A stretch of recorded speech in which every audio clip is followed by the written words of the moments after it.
Hey folks, John Ferguson Smart here. I wanted to answer a question that I got recently about test cases. The question was, do you need test cases when you are practicing BDD? When you are having these conversations at the start of a sprint or before a sprint about a feature that you're building, where you go through, you describe the business rules, where you have a conversation about examples and counterexamples around those business rules. And basically you come up with acceptance criteria that give you a very clear idea, that give you a lot of clarity on what you actually need to build. In that case, do you really need test cases? I'd say no, not really. Test cases come from the world of waterfall, where you would have to describe in great detail the steps that you need to do to verify that a piece of functionality works, with the idea that you're going to give that test case to someone else later on so they can go and do it, someone who's not so familiar with the feature.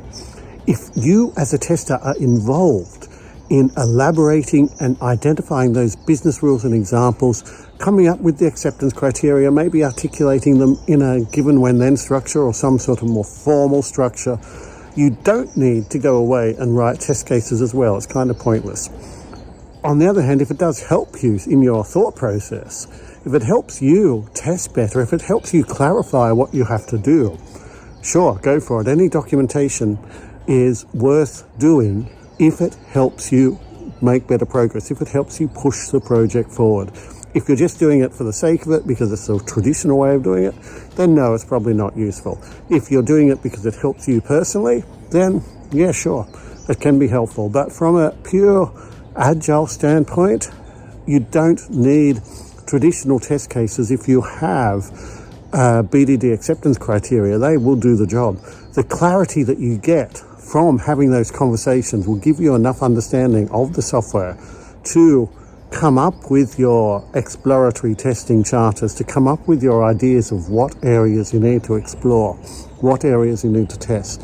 And it will give you a good understanding of what the feature is supposed to do from the business perspective. So everything that you would normally need from a test case, you already have that.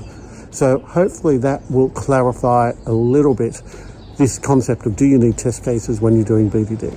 Okay folks, thanks for listening.